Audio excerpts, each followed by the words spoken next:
The Golden State Warriors preseason is about to wrap. They play the Denver Nuggets tonight at Chase Center, and then the regular season is here. Kylen Mills joins me. We're going to break down what that encompasses. It's the full lineup. Klay Thompson's back.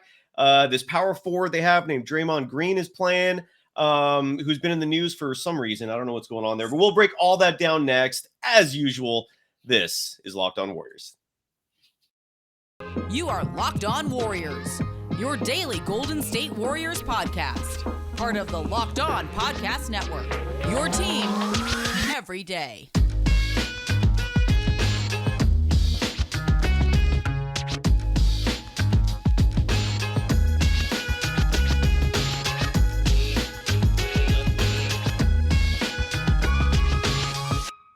Thank you for making Locked On Warriors your first listen every day. We are free and available wherever you get podcasts and YouTube. Today's episode is brought to you by BetOnline. BetOnline has you covered this season with more props, odds, and lines than ever before. BetOnline is where the game starts. You can follow Kylen Mills, who joins the show every Monday and Friday on Twitter and Instagram at Kylen Mills. You can follow me, Cyrus Saatsaz, on Twitter at DogSurfRoadshow. Kylen, I obviously follow you on Twitter, and I actually do read everything you post. You seem to have an opinion on the Dramond Green, this whole fiasco. We talked last on Monday. 4 days have passed. I personally actually did not like the press conference yesterday a lot. I felt like he could have been a little more contrite. He could have been a little more apologetic. Instead, it was like business as usual.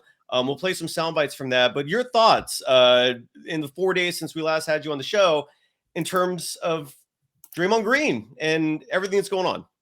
Yeah, I definitely was surprised that the Warriors ultimately decided not to suspend Draymond Green. I felt like that was an appropriate punishment for what he did. And I was not, and I'm not someone who is advocating like kick him off the team, trade him immediately. Like I do believe in second chances, but I also just thought that the punishment needed to be at least a couple of games suspension, especially given that for, the verbal altercation that he got in with KD, he was suspended a game.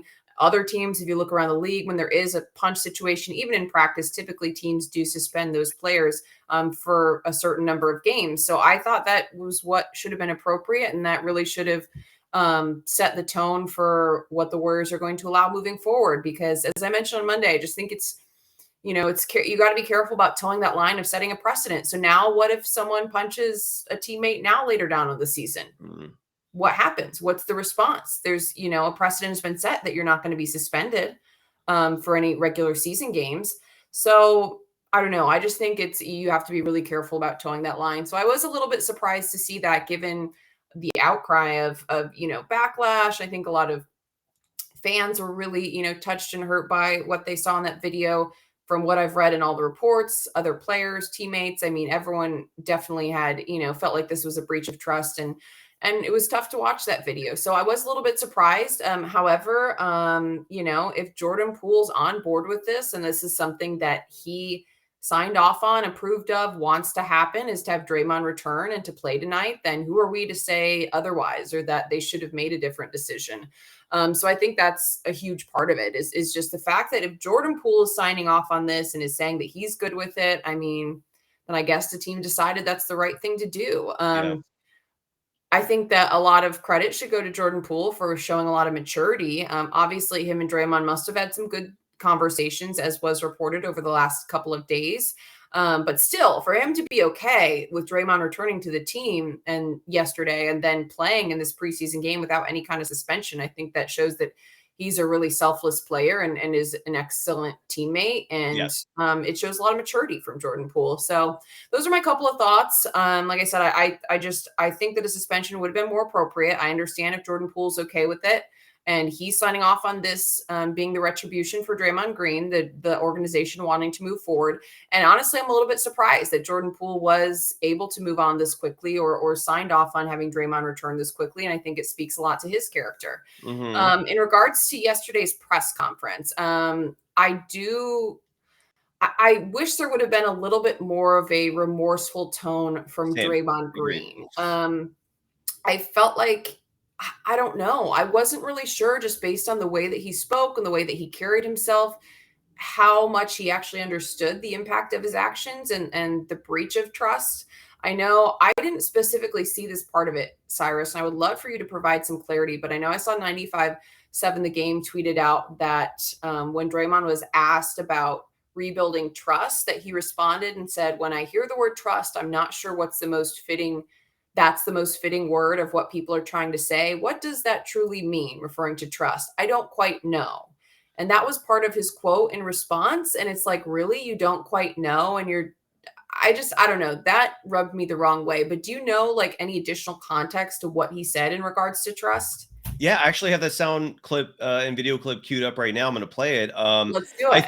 I think before I play that, the wording and why Draymond was saying that, I'm with you. I wish he would have been more contrite. Again, in that press conference yesterday, he was a little terse. He was a little combative. When I would prefer to see him just honestly looking bad and admitting that. I feel like there's a little lack of self-awareness there in terms of just how heinous his action was.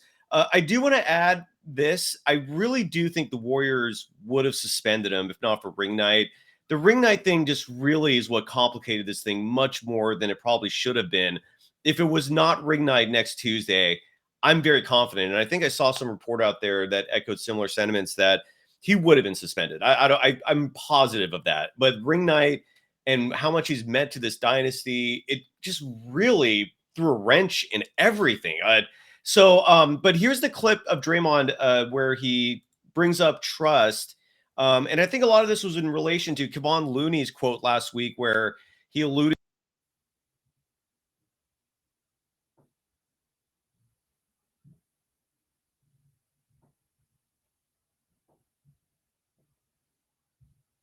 Over the past couple, before you even took some time away, you said this, and Steve has kind of touched on this over the past couple of days. It's going to take time to kind of build trust back. Where do you feel the trust level is with yourself from your teammates? And I mean, what do you feel that you need to do to build that back? Yeah, I don't,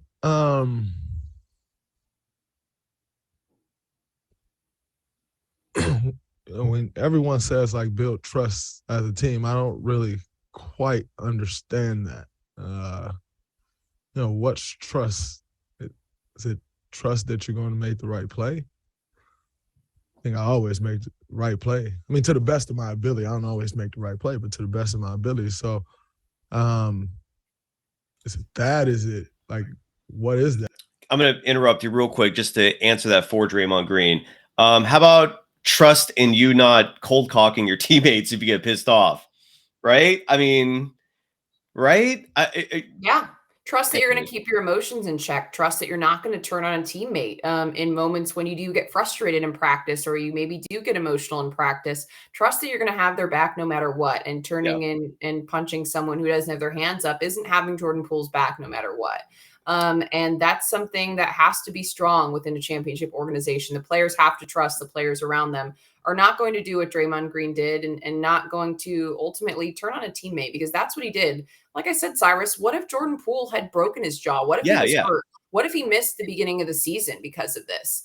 Just could have had detrimental effects on the team's ability to compete. You're right. This press conference turned me off tremendously, in all honesty. Let's hear the rest of it real quick. I just had to jump in there real quick because how it's like, are you that dense that you don't realize what the trust issue is? But I digress. Let's hear the rest. That I think, what we do have to do is make sure we're together, make sure we're doing the necessary things that it takes to win a championship, make sure we got each other's back. But I think of so many different things when I hear the word trust that I'm not always certain that that is the most fitting word for what people are trying to say. I think it always sounds good and everyone kind of has this idea of what that means, but yet, what does that truly mean? I don't quite know. Do you have a word in this instance that you think? I think it's making sure our team camaraderie is right. I think that's always important. Like you can tell when you're playing against a team and they have bad camaraderie, you can tell right away. I know I can. I kind of feel for that. You're looking to see if they got good camaraderie because if not, they can be broken easy. And so I think for me, as a leader on this team, like, you just got to make sure you have good camaraderie. If you have that, you can almost build through anything if you got good camaraderie amongst your guys. Yeah, and I agree. What are your thoughts on that, Kylen? Or actually, save those thoughts real quick. I got to give some love to BetOnline real quick. That's called a tease, folks. That means you're going to wait to listen to the ad, and then you're going to hear Kylen's thoughts after that.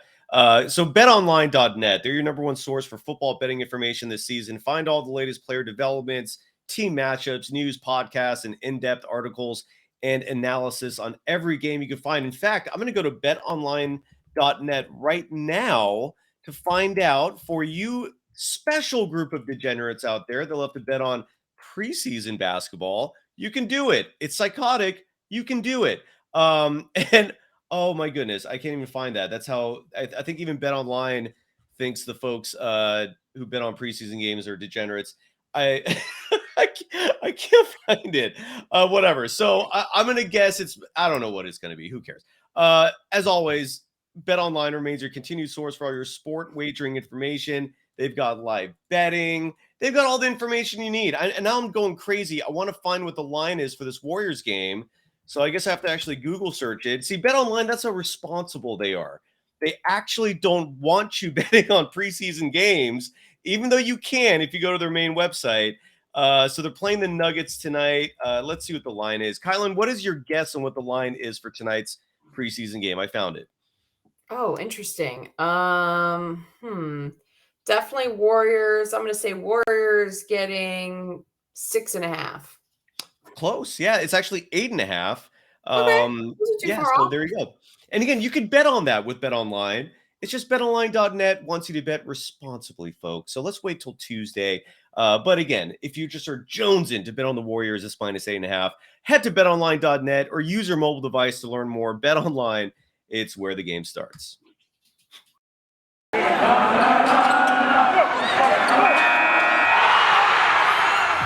are Locked On Warriors, your daily Golden State Warriors podcast. Part of the Locked On Podcast Network, your team every day.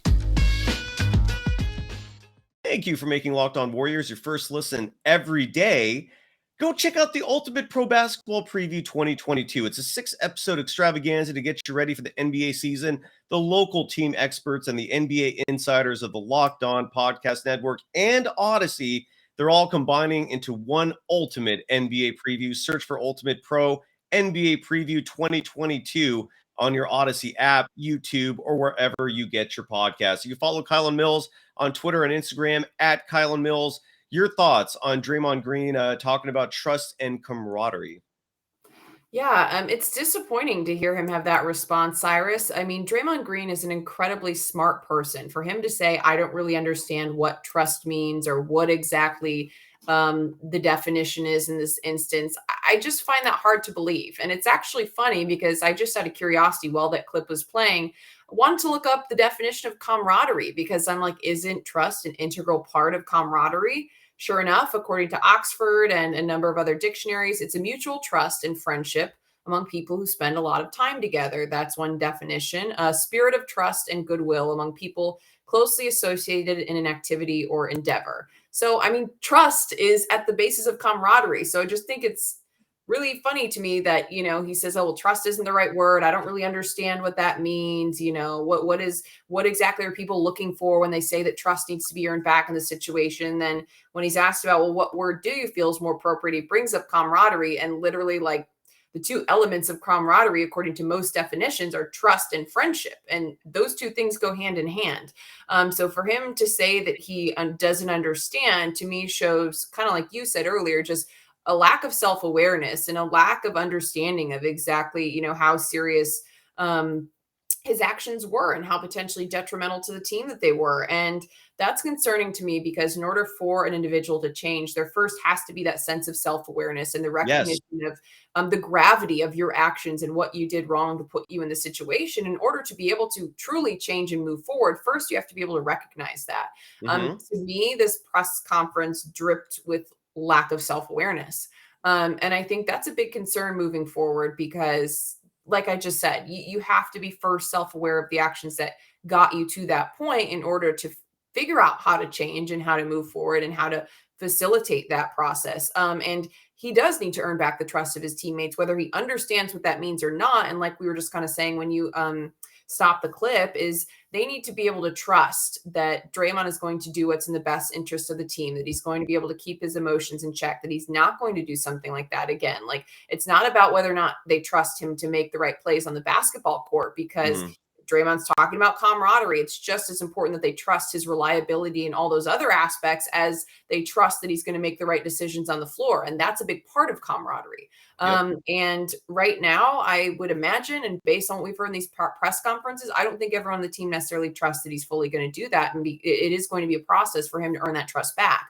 But first he has to, admit to it and acknowledge the fact that trust was broken and acknowledge the fact that he has work to do. And to me, like, that clip especially just makes it seem like he doesn't necessarily get it. And if you don't get it, how can you fix the situation? So it's like I said, disappointing and concerning, because to me, like, he is such an intelligent player. He's such an intelligent person. Every time he speaks, you can tell that he's, 10 steps ahead.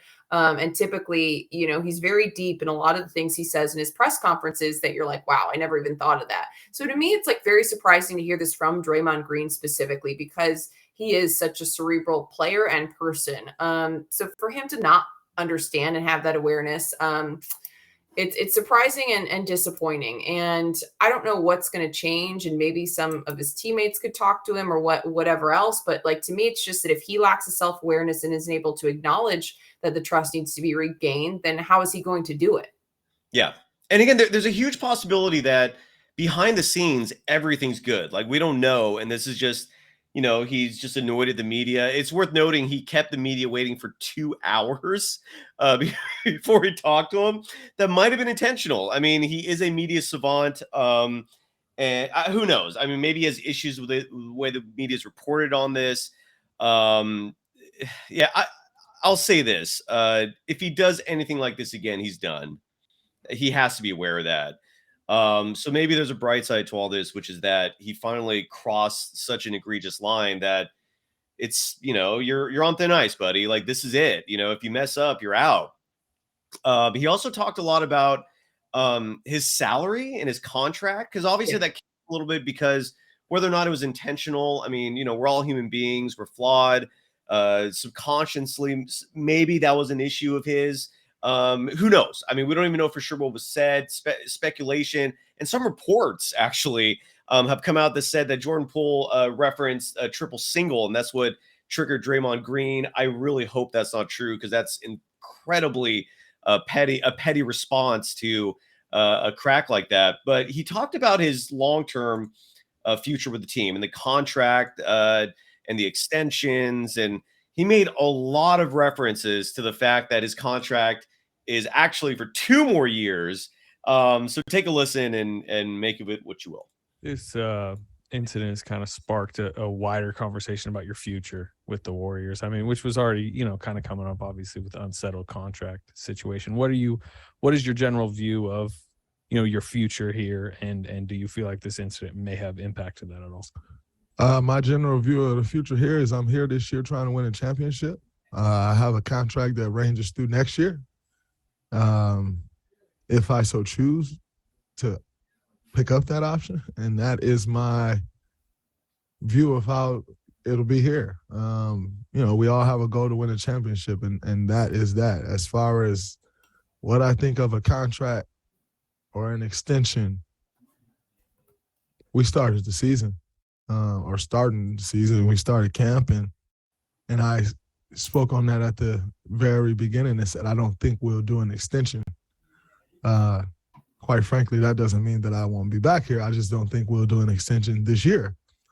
And so I said that at the beginning of camp. That's not something that I'm going to talk about all year. We got a championship to win. I'm not one to let conversations about my future or what I'm going to do next year or what someone else is going to. I don't get off into that. I don't like to let contract drama linger, especially when it's when it's involving me. You know, quite frankly, what other people do with their contracts, or, you know, if you're going to let a contract situation linger, then you better be damn sure that you're willing to handle all the effects of a contract lingering that it can have on the team. And quite frankly, everybody don't do that. You know, we've seen LeBron James have contract situations. We've seen Steph Curry have contract situation, and they handle it, you know, and they handle it the way it's supposed to be handled. Can't say that for everyone. And so if you're going to let a contract situation linger, you better be ready to deal with what comes with that. You know, and he talked about the contract a lot more than just that clip in the press conference. But all I kept hearing, the impression I'm getting is that this clearly harmed his financial future, this incident. I mean, never mind the fact that the Warriors now have a very easy out that they didn't previously have. You know, I don't think they're going to trade him, but there's no chance in hell they're giving him a max deal. There's no chance in hell he's getting a 4-year extension after this year. So there's a very strong possibility that $27 million player option for next year is the best option he has. And I feel like that's what I was hearing. What's your impression of that clip and his contract situation? Yeah, I would be shocked if the Warriors offered a max extension after what this incident. I mean, there's no doubt that has to impact the team's decision making moving forward. Now, I do want to say the way that he plays this season, I also think can have an impact on whether or not the Warriors opt to offer any type of extension at all, and kind of how his future plays out with the organization. Like if Draymond were to come out and play out of his mind this year, and suddenly, you know, maybe then the narrative shifts a little bit. But if Draymond comes out and has an average year and coming on the tail of this incident that's really put a black mark on the preseason, then, you know, I don't think that he's going to get what he wants or even close to it. I also was very curious, and I'm curious what your thoughts are. I saw that clip and it was tweeted out by Anthony Slater with The Athletic, and people were very divided in some of the comments and what they were reading between the lines about Draymond Green saying that. A lot of people think that in regards to him saying that some players are affected by contract situations, that he's referring to Jordan Poole and those rumors that were going around that Poole was acting differently during preseason, which have been vehemently denied by Steve Kerr and people in the organization. But those rumors were flying around. A lot of people are reading between the lines and thinks he's directing that at Jordan Poole. The second thing that a lot of people are reacting with, Kylen, just to stop you real quick, that wasn't necessarily a rumor either. I mean, Chris Haynes, who is a reputable journalist, tweeted that out like it was fact. So take that for what you will. I just started to interrupt you, but I just wanted to throw that in there because it isn't just really a rumor. I mean, Chris Haynes is either lying to us or the Warriors are lying to us, but something's off there for sure. So I just wanted to add that. That's what I call a rumor. A rumor is something that you hear that is hearsay, that is something that's passed along the line from person to person, and you don't know how much truth there is to it or not. So yes, Chris Haynes tweeted it out. But again, we don't know his source and where he's getting that information from. It's being passed along from person to person. So there can be skewing in the facts. It could be partially true. So to me, that's what a rumor is. And that's why I said that it was a rumor, because I don't know that it's fact. I don't know that it's untrue. But it's just saying, like, passed on by word of mouth. But Chris Haynes is reputable. Like I wouldn't really, I don't find him synonymous with someone who's peddling rumors. You know what I'm saying? Like you might be right on a semantical level, but if that's what he's doing, I mean, then his credibility is damaged, you know, and I've never really seen him in that light. I don't know. Maybe you're right. I don't know. He's absolutely been right about things. And I'm not saying he's not a credible journalist, but you also don't know who his source is that he got the information from, you know, and it could be a source that's been reliable in the past, but the source may not be someone who is directly involved. It could be the manager of a player, you know, it's like, you just don't know when people are identifying information that's coming from different sources, exactly what the context was as it's getting passed from person to person. So I'm not saying Chris Haynes isn't reputable, but you also don't know where all these sources are coming from. And based on everything the Warriors have said, they're refuting it. So somewhere down the line, there's got to be some type of miscommunication. I mean, players across the board, Steve Kerr, Bob Myers, everyone has come out and really, really strongly denied that it's been impacted Jordan Poole at all. So I don't want to call it fact, because I don't know how many, you know, how many degrees of separation there is between Chris Haynes tweeting out that information and what actually is going on in the practice gym. So that's my reason for calling it what it is. Not to say that Chris Haynes isn't reputable. Everyone can make their own determination on that. But I think that information getting out there has affected the way that people are viewing what Draymond Green is saying and trying to maybe connect some dots that are there, may or may not be there. As far as what he's talking about is some players letting it affect them, some players letting it linger. Another narrative that I saw a lot in regards to what fans are saying is, is this Draymond Green trying to send a message to the Warriors not to let his contract situation linger, and, that he's hoping they'll make a decision sooner than later, or not to let things continue to drag out or to, wait longer, basically, before ultimately coming to him and trying to start having those conversations. Do you think that either of those two things could be true as far as what he's saying? And if not, like, where do you think that, I don't know. I just feel like what would make him say specifically those things and the wording that he would say them? I did think it was interesting. I think I until you said that, I did not think of it that way. A lot of, like I said, I really just got that from fan reactions. Like, I hadn't thought that either, but like once reading through the way people are phrasing it, then I started thinking, I'll say this: if that's true, Draymond is incredibly arrogant. And that would answer a lot of things in this whole situation, which is that Draymond Green's ego is out of control and he has arrogance, and that's what led to the punch. But I'm hoping that's not the case. I mean, when I heard him say that, I was interpreting it more as, I don't want my contract situation to be a disturbance to the season, to be a distraction. That because sometimes we've seen players in the past with their contract extensions make it an issue that does linger over the team. I'm hoping that's what he was referring to there. That's what I got out of it. But God, man, I mean, if he's pointing to Jordan Poole and that's the illusion. I mean, look, there's also speculation that Chris Haynes' source was Draymond Green. And so, which would actually make a lot of sense, right? But then if that's how Draymond feels, that sucks. That's an issue. That's a problem. I really hope that's not the case. And again, all indications are from reading the tea leaves, from just hearing a lot of different sources saying this, is that Jordan Poole will get that contract extension by Monday, which is the deadline. Otherwise, because he is not an unrestricted free agent next year, the team cannot offer him the extension until the offseason when he becomes a restricted free agent at that point. So I think the Warriors are trying to finalize this. Tyler Hero's contract is likely the blueprint for what Jordan Poole is going to get, $120 million deal.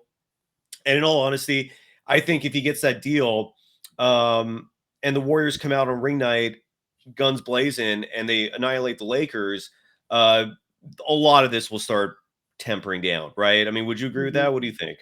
Yeah, I think so. However, I think it'll be interesting if Jordan does sign that $120 million extension come Monday, how that will impact the team in regards to their conversations about the luxury tax. Because everything I've been reading and every way that you look at it, it seems like if someone were to leave, it would most likely be Jordan or Draymond if they do have to make some hard decisions as far as luxury tax and money savings. Of course, we hope that some of these penalties end up dissolving in case the league does make some changes to their policies about players that you drafted. So we're all hoping this may be a moot point, but if it's not, then, and Jordan Poole does get that massive extension. I mean, is the writing on the wall that Draymond Green is going to be leaving the organization sooner than later?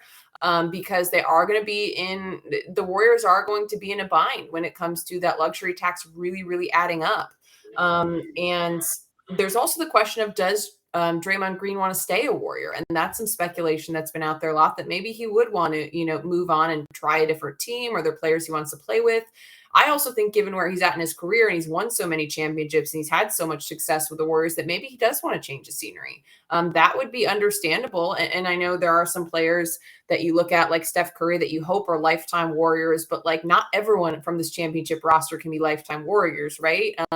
So it also would be, to me, it would be understandable that if he was considering maybe going somewhere else, just from his own perspective of, maybe he wants to change the scenery, a different challenge, something, in this kind of latter half or latter part of his career. Yeah, it might be. Who knows? We'll find out. All I do know is I just hope this does not become a distraction for the season. Yeah. And it'll be interesting to see. Like tonight is the last preseason game. The Warriors will have their full starting lineup. Their opening night lineup is going to be playing tonight. Klay Thompson will likely play 15 to 18 minutes. Good to see him out there. But obviously, the biggest focus is going to be Draymond Green. Do you think he's going to get booed? I mean, I've never seen this much negativity directed toward Draymond from his own fan base. How do you think that the Chase Center is going to react tonight? I mean, I'm curious. But what do you think is going to happen? That's a great question. And I really have been wondering that as well. I mean, I've seen a lot of people just especially after his press conference yesterday, tweeting fans. I've been a lifelong Warriors fan. I've never disliked a Warriors player the way that I dislike Draymond Green. So I agree with you. Like, I think just like, I don't want to say hate because not everyone hates him, but the hate, in the hate that he's been getting, it's really unprecedented for this franchise, at least in recent years and in recent memory. So I don't know, because I would like to think that Warriors fans wouldn't boo a player on their own team, right? However, I just feel like, I mean, of course, social media hasn't been always around, so maybe people hated players. It wasn't quite, put out there and publicized the way it is now since we have Twitter. But it has been pretty shocking to see the amount of fans who have come out there and just flat out, they're like, I can't stand Draymond Green. I want him off the team. I hate Draymond Green. I have been surprised. He's always been a polarizing figure, but Warriors fans have always had his back. And it seems like they're done with it. They've turned on him collectively. Very large majority of the group. There's still some who are saying, yeah, we love him, we want him back, but I would say a majority are not. So I don't know. I don't know that I have a really strong prediction, but I will say that I've been a little bit surprised just to see, how strongly people feel about this, because a lot of fans really, really were affected by what happened, and their opinions have totally turned. It seems like a lot of people's opinions have totally turned, and diehard fans' opinions have turned when it comes to Draymond Green. So it'll be interesting to see if he wins any of those people back. Yeah, I'm curious as well. I want to finish the show. Yesterday, I had Brian Murphy on, love him, and the news broke while we were doing the show that Lester Quinones. And much more importantly, in my opinion, Quinndary Weatherspoon were waived.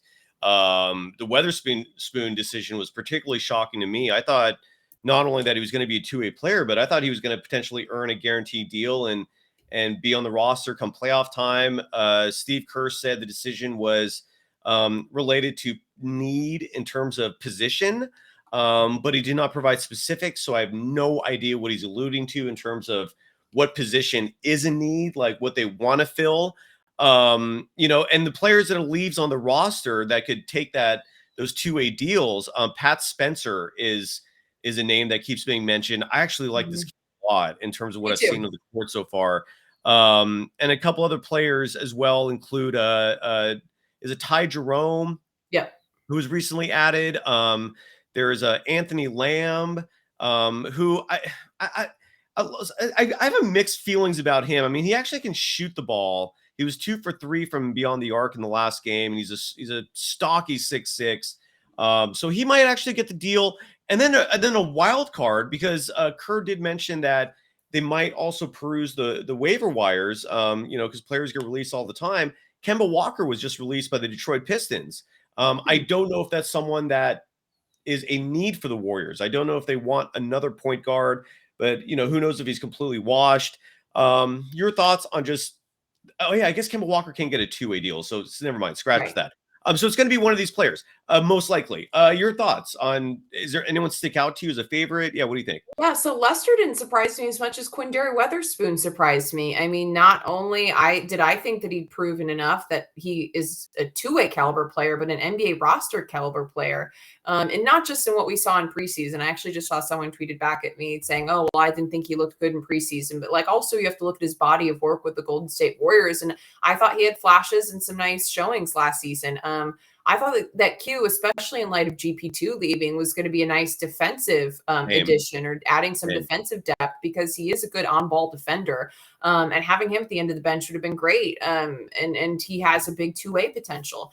So I was just really, really surprised. Also, like the Warriors have been treating him like a member of the team. He was a part of that championship team. I just feel like they've really, they've included him and incorporated him. So that really, really surprised me, even regardless of position needs or whatever else. And I like Pat Spencer. Like I would have liked to see or wouldn't have been surprised to see maybe Pat Spencer and Quindary Weatherspoon, but I don't feel like Lamb or any of these other guys have really outplayed Quindary Weatherspoon like so much so where they've, hopped and skipped 2 or 3 past him after, like I said, you look at Weatherspoon's body of work throughout all of last season. He played great in the G League. He played great with Santa Cruz. Like I said, I thought he had some flashes with the Warriors. So I don't know. It was just very surprising to me. I think he deserves a 15th roster spot. I mean, he could, even though he was waived, potentially be signed, right? I mean, I guess it would be an option. No, everything I've read is that it's if they were going to keep him, they wouldn't have gone this route. They would have gone this route. Yeah. Gone. I mean, so I hope he makes a roster somewhere else. I really hope he does. I think that he's a quality player. I like Pat Spencer. I think that he deserves a two-way spot, but of the others beside him, I don't know. Is there anyone else out there right now that interests the Warriors? I just don't feel strongly about it. Same, and again, in Bob we trust. That's the adage we got to roll with, just because. I mean, look at his resume, But Ty Jerome has not impressed that much so far. Anthony Lamb is intriguing because again, he's 6'6", but he also weighs like 240, so he's a big boy that you cannot push around. And like I said, he's a decent outside shooter, so he's a big that spaces the floor offensively, and maybe that's the need. Maybe that's what they were looking for. They just want an extra bruiser on the team. I don't know. I don't know what's going to happen there. I'm very curious, no doubt. Any last thoughts before we call it a wrap? I do want to promote trust. I like that phrase. The Warriors front office hasn't steered DubNation wrong the last several years. So, I'm sure they have a plan and they have something in mind, but it's keeping us all on our toes. That's for sure. Yeah. And I'm going to do this Sunday, Kylen, if your schedule opens up, you're welcome to join me, but I know your hubby's got his Dirty 30 birthday this weekend. So hope you folks have fun with that. Charlie Walters, right? Is that his last name? Mm-hmm. It's a slow day for me today. I apologize. KPIX sports anchor. It's his 30th birthday. Happy birthday, Charlie. Sometimes you see him behind the scenes on the YouTube video, just lounging on the couch. That was just one show. But regardless, this Sunday at 1 p.m. Pacific time, Casey Stern is going to join me. And I want to get one or two other individuals. We're going to do, even though it's Locked On Warriors, we're going to do an NBA preview show. We're going to cover the whole league, all 30 teams. We're going to call it NBA 1 through 5, where Casey, myself, maybe Kevin Dana, maybe Larry Krueger. I don't know who else yet is committing. But we're going to go around and predict who's going to go 1 through 5 in each division, and then predict who's going to win the whole thing. Spoiler alert, the Warriors are going to win the world championship. But we'll also tell you folks who's going to win awards and, all that good stuff, and just basically just talk a lot of smack for about an hour or two on this program about teams. Ben Simmons will be a target. Kyrie Irving, who Casey Stern loathes, will be a huge target. So it should be fun. Anything you want to say before we wrap things up? The weekend's here. Yay weekend. Sounds like a fun show. You guys enjoy Sunday. I will be brunching hard for my husband's 30th, so I will be rejoining you on Monday. Can't wait to recap what your guys' predictions were, and we'll see what happens in this game tonight. Super exciting, and then the season's around the corner, so let's go. It's crazy. NBA basketball's back, baby. Thanks, Kylen, as always. And again, you can follow Kylen Mills on Twitter and Instagram at Kylen Mills. You can follow me on Twitter at Dog Surf Roadshow, and this program on Twitter at Locked On Dubs. And are we good? We done? Bye-bye. Peace.